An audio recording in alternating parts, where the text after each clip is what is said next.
तो last episode के and पे हमने देखा था कि माँ सोवुल जो होता है अपने मास्टर के पास बैठा होता है। फिर मास्टर से कहता है कि मैं तुम्हें अपनी सारी टेक्निक सिखाऊंगा, लेकिन बदले में मेरी दो शर्तें हैं, तुम्हें उन दोनों शर्तों को पूरा करना होगा। तो मास्टर से कहता है कि चलो मैं पहले तुम्हें अपनी स्टोरी बताता हूँ कि आखिर मेरी नीडान कैसे शैटर हुई। तो वो उससे कहता है कि मेरे ऊपर कुछ अननोन दुश्मनों ने अटैक किया था। उन दुश्मनों के बारे में मैं कुछ भी नहीं जानता, लेकिन वो 3 लोग थे। उन 3 लोगों ने मिलकर मेरे ऊपर ऐसे अटैक किया जिसकी वजह से मेरे दोनों बाजू काट गए। मेरे बाजू काटने के बाद उन लोगों ने मेरी कोर को शैटर किया और उसके बाद मुझे जान से मारने की बजाय मुझे इस जंगल के अंदर फेंक दिया और मैं यहाँ पर अपना बदला भी नहीं ले सका। तो मेरी पहली शर्त यह है कि तुम उन लोगों को ढूंढोगे। जब तुम 20 फॉरेस्ट से बाहर जाओगे, उनको इन्वेस्टिगेट करोगे, उन लोगों को ढूंढ निकालोगे जिन लोगों ने मेरे पर अटैक किया और मेरा बदला लोगे। तो मां सोवुल कहता है कि मैं कसम खाता हूं कि अगर मैं जंगल से बाहर निकला तो बाहर जाकर उन लोगों को ढूंढ निकालूंगा और एक एक करके उनको मार डालूंगा। तो मास्टर से कहता है कि चलो ये तो अच्छी बात है। फिर साथ ही उसे कहता है कि दूसरी बात यह है कि यहाँ पर तुम्हारी जो तलवारबाजी की टेक्निक है, इसको chant of the black eyes technique कहा जाता है। यानी ये बहुत ही कमाल की टेक्निक है, लेकिन इस टेक्निक को सीखने के बाद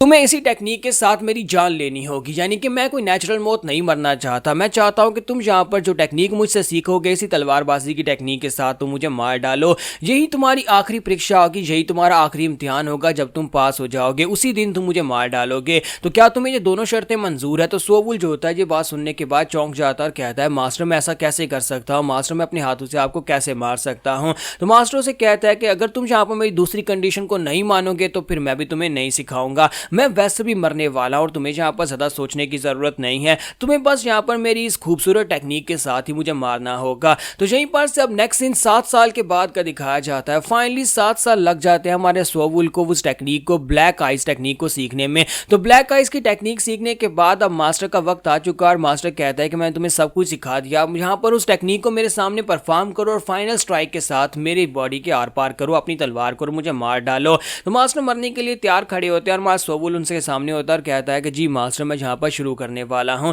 तो मास्टर कैसे मुस्कुराते हैं और कहते हैं कि हाँ बच्चे चलो दिखाओ मेरी टेक्निक कितनी ज़्यादा खूबसूरत है। तो मास्टर सोवुल कहता है जी मास्टर, और साथ ही मास्टर सोवुल जो होता है वहाँ पर ब्लैक आइस टेक्निक को रिलीज करने लगा है और उस टेक्निक के साथ वो सोच रहा होता है कि मैं यहाँ पर इतने सालों तक अपने 5 मास्टर्स के साथ रहा, 5 में से अब आखिर के ऊपर सिर्फ एक मास्टर बचे हैं जो कि यहाँ पर चाहता है कि मैं उन्हीं की टेक्निक के साथ उनको मार डालूं। लेकिन मुझे लगता है कि अब मास्टर के साथ जो वादा किया था उस वादे को पूरा तो करना पड़ेगा। और इसी के साथ ही मास्टर सोवुल जो होता है अपनी टेक्निक को रिलीज करता है, वहां पर काफी सारे मूव्स मास्टर के सामने रखता है ताकि वो अपनी सारी टेक्निक मास्टर को दिखा सके कि उसने पिछले 7 साल में क्या कुछ सीखा है। फिर साथ ही मास्टर सोच रहा होता है कि मुझे लगता है कि मास्टर जो है यहाँ पर वाकई में मेरे लिए एक वरदान बनकर आए या फिर मैं उनके लिए एक वरदान बनकर आया। उन्होंने मेरे साथ बहुत ही अच्छा समय गुजारा और मैंने यहाँ पर अपने मास्टर्स के साथ बहुत ही अच्छा समय गुजारा। तो फिर साथ ही मास्टर सोवुल ऊपर जंप करता है और कहता है कि मास्टर मैं आ रहा हूँ। तो मास्टर कहता है कि सोवुल बच्चे तुम्हारा बहुत बहुत शुक्रिया। तो अब मैं यहाँ पर फाइनली अपने चारों भाइयों के साथ वापस जा सकता हूँ। हालांकि मैंने कभी उन लोगों के साथ ठीक तरह से बात भी नहीं की थी,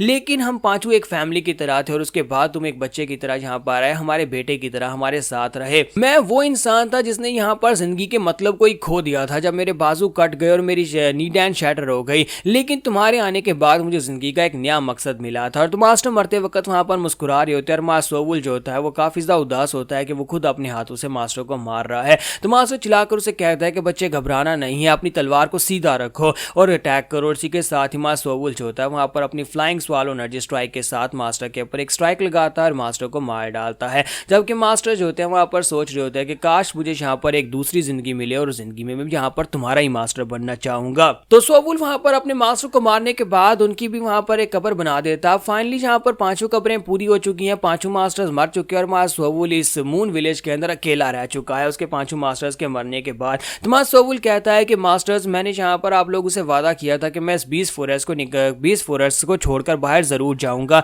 और फाइनली मुझे लगता है कि वक्त आ चुका है। मेरे पास यहाँ पर कुछ नहीं बचा 20 मैजिकल 20 फॉरेस्ट के अंदर रुकने के लिए। तो मैं गोस्ट विलेज को छोड़कर जा रहा हूँ, मैं बाहर की दुनिया में जा रहा हूँ। जो भी आपने मुझे सिखाया था वो सब कुछ मुझे याद है और साथ ही आप सभी लोगों के लिए जो जो मुझे बाहर जाकर करना है वो सब कुछ मैं जरूर करूंगा, मैं अपने वादे को पूरा करूंगा। मास्टर सोवुल कहता है कि मुझे आपकी आखिरी जो टीचिंग्स हैं वो अच्छी तरह से याद है। आप सभी मास्टर्स ने कहा था था कि बाहर की दुनिया में जाने के बाद अगर कोई इंसान तुम्हारे साथ अच्छे से पेश आता है तो उसे 10 गुना वापिस करो, लेकिन अगर कोई इंसान तुम्हारे साथ बुरा करने की कोशिश करता है तो उसे एक डीमन से भी बुरी तरह ट्रीट करो, यानी कि उसे देखते ही मार डालो या फिर उसे उसी तरह ट्रीट करो जिस तरह से वो तुम्हें ट्रीट कर रहा है। सोवुल कहता है कि अब मैं यहाँ पर फाइनली वो कसम खाता हूँ कि आप सभी लोगों के साथ जो कुछ भी जिसने भी किया था, जिसने भी आपकी कोर्स को शैटर किया था, जिसकी वजह से आप इस जंगल में फंसे हुए थे आपके दुश्मनों के लिए, मैं कहर बनकर जाऊंगा और जाकर आपका बदला लूंगा। तो सोवुल जो होता है फाइनली अब यहाँ पर अपने गोस्ट विलेज को छोड़कर निकल पड़ता है। उसके पास वही टकले की फ्लाइंग स्वर्ड होती है और साथ उसके साथ उसका अपना मैजिक बीस्ट होता है, वही बोर रेवन होता है।